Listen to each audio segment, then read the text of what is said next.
fair to say It's going to be as beautiful that, a ballroom when as you has agree to ever been treat on built. the lien, you're And deferring Clark payment is the until the big, resolution the big of the builder in pending litigation. this city. They've Yes. done, I guess, a So we majority defer, of the good work, always the we big work. defer, And we're the working with patient them paying the bill on the until the case is beautification, settled. the fixing But up it's of the fair to say roads, that the at least fixing up according of to the the terms medians, of the lien, that the, the you know, patient is between responsible the regardless of roads, the so cars outcome don't of wrap the into litigation. each other. They Yes, wrap into. patient is responsible. I have one piece sitting on the ground for weeks. This was a year ago when I had to come in, unfortunately, for fake court cases.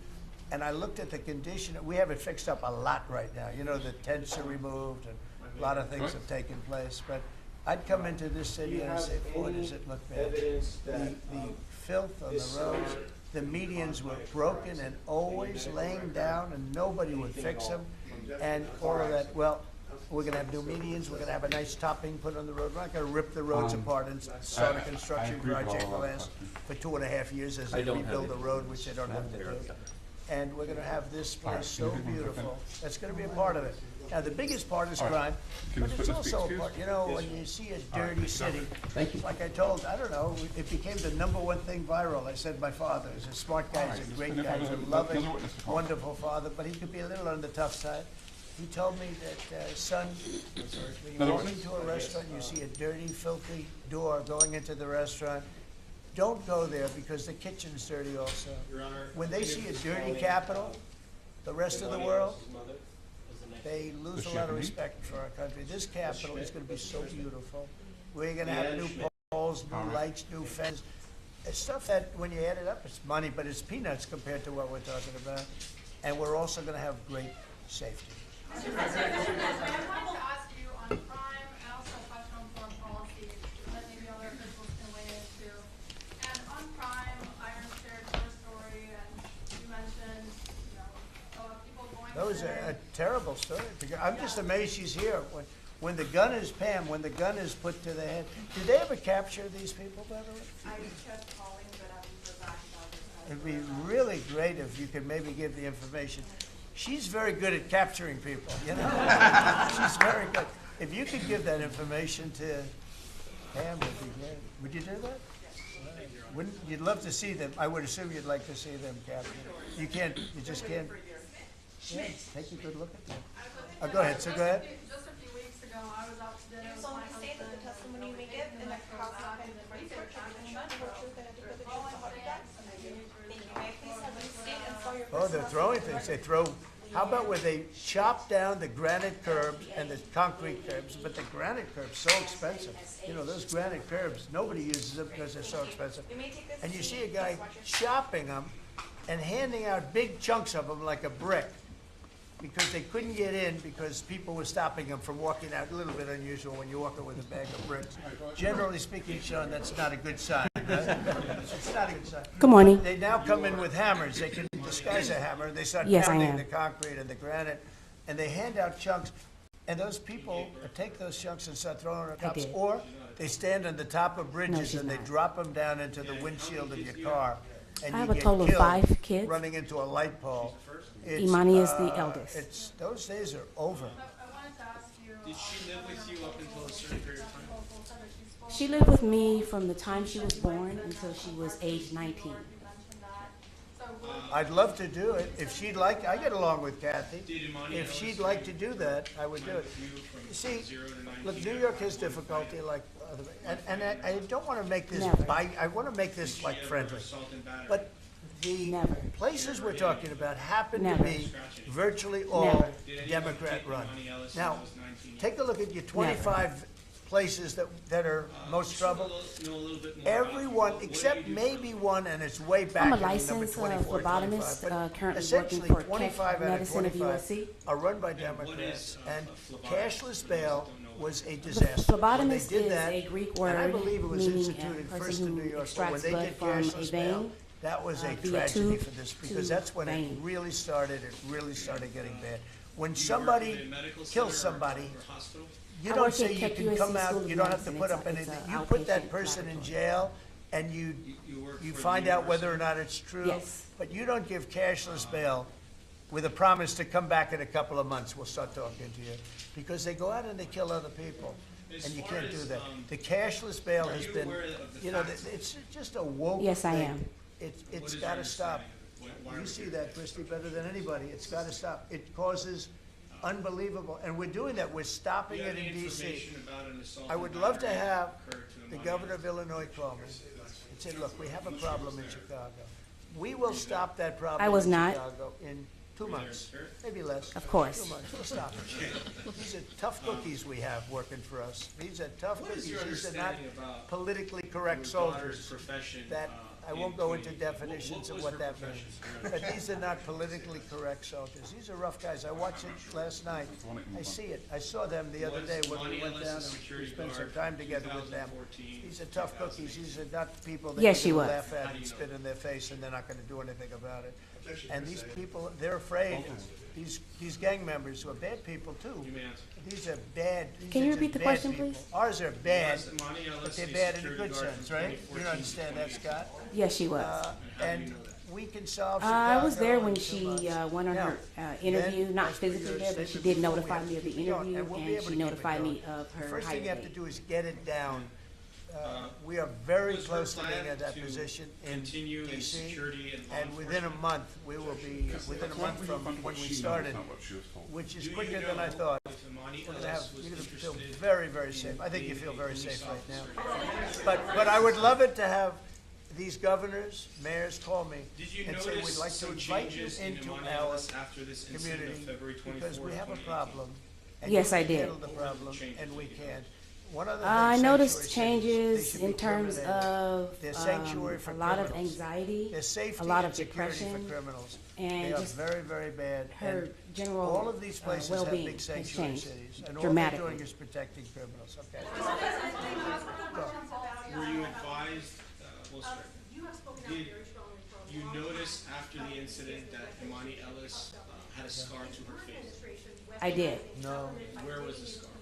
The scar was located on the left side No, of her they're face. public. I mean, you can find out those records. You can go check out the records yourself. And After she you should left be her doing home that when job, she was actually. You wouldn't 19, do that because that's not the kind of reporting when the you are. incident occurred, she But was approximately you should be 25 doing that years old, job. I correct? shouldn't have to be doing it. She was, yes. If you So did in your those job 6 properly, years we where she wouldn't had have lived problems with you like full-time, Lisa Cook. Go ahead, you were going to say something? Was she able to see Go. her on her- Blue?